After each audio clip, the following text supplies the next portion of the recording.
The end of the Second World War was met with riotous jubilation at victory over the Axis powers, and with the establishment of the United Nations, there was the dream of a new world order of freedom, prosperity, and peace.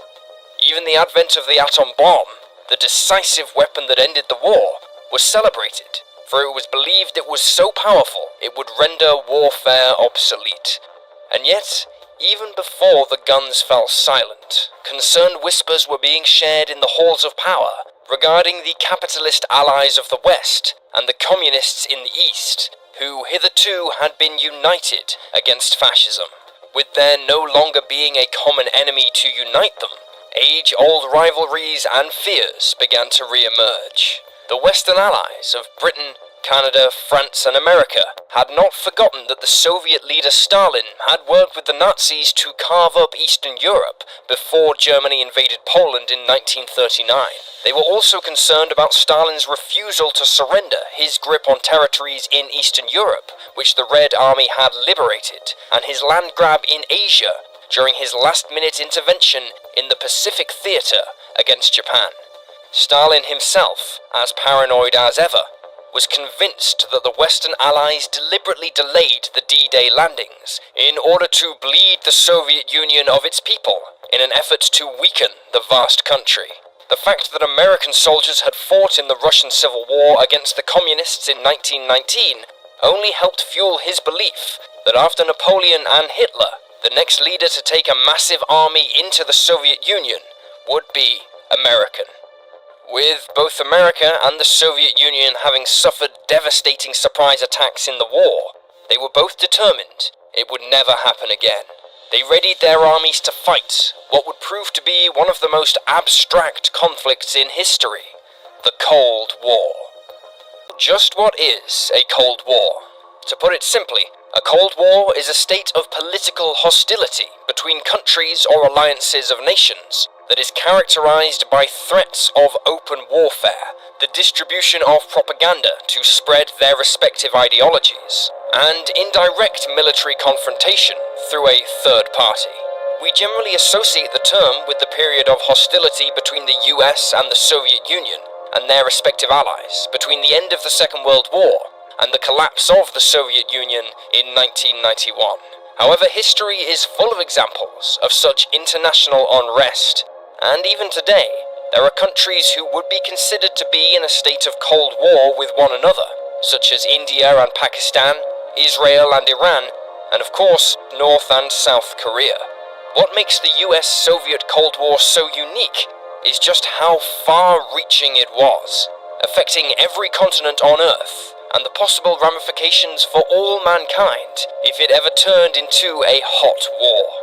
The advent of jet-powered aviation, rocketry and nuclear weapons meant that for the first time, virtually the entire globe was a potential battlefield.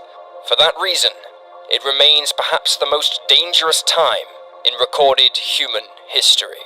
The Cold War is considered to have begun shortly after the surrender of Nazi Germany, during the Potsdam Conference in which the three main allies, Britain, the Soviet Union and the United States, met to discuss what to do with post-war Germany, and to an extent, Europe itself. Even before the war had begun, the Soviets had been building their Eastern Bloc by annexing the smaller countries around its borders, such as Estonia and Latvia, and they sought to secure the countries they liberated from the Nazis to bring them into that bloc, expanding their influence with puppet rulers.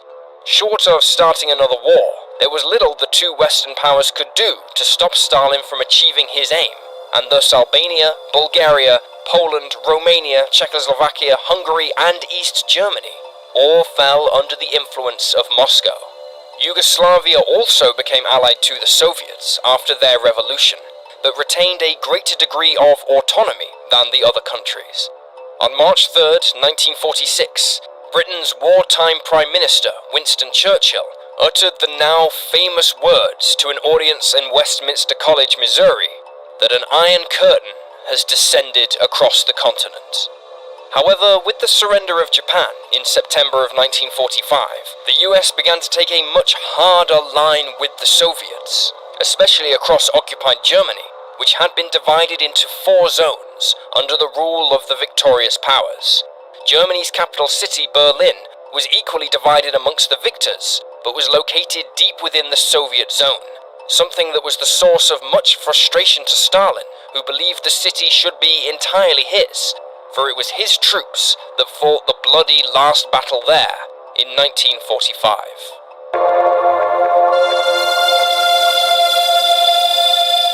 While nuclear war was avoided, it is almost impossible to estimate how many people died as a result of the Cold War and its related activities. It is difficult to know just what constituted a Cold War conflict or not. One example of this is Libya, which, while not communist, was anti-American, and thus supported by Moscow. There are also significant parts of the Cold War story that remain secret, so we are yet to get the full narrative. The extraordinarily high tempo of military operations the world over also led to many accidents. Just recently, in March of 2020, the wreck of the submarine USS Stickleback, which sank on May 28, 1958, was discovered off the coast of Hawaii. The submarine sank after a collision with a destroyer, while both were participating in naval exercises.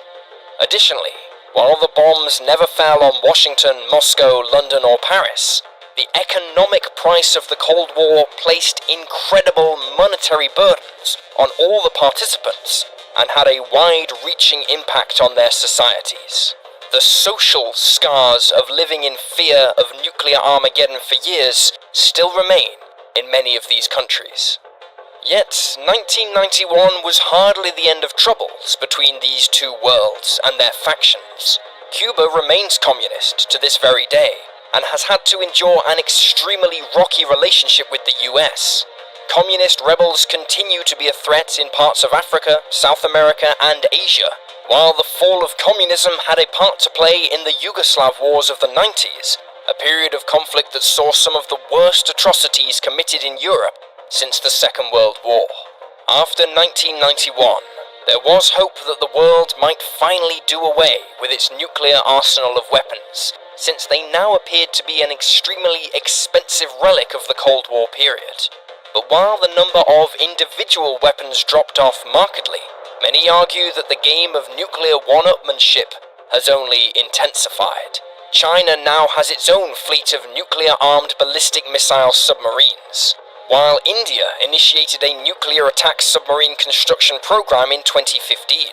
Perhaps even more worryingly is that both Russia and the US continue to train and wargame the use of nuclear weapons in a limited capacity.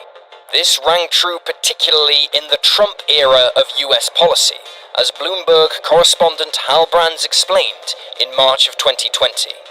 The Pentagon is rehearsing for limited nuclear war, to show that it can respond to Russian nuclear strikes in a proportional and thus credible manner that signals resolve without unleashing the apocalypse. Finally, it can't be ignored that despite something of a honeymoon period in the 1990s, relations between Moscow and Washington have deteriorated once again in the 21st century, primarily over the situation in the Middle East. Russia opposed US military action in Iraq in 2003, while the US opposed Russian intervention in the Syrian civil war in 2015. Coupled with the return of Russian bombers patrolling the North Atlantic, the suspicious poisoning of the Skripals in Salisbury in 2018, and evidence of Russian interference in the British EU referendum and US elections, it seems that while the Cold War may be over, the legacy of mistrust remains.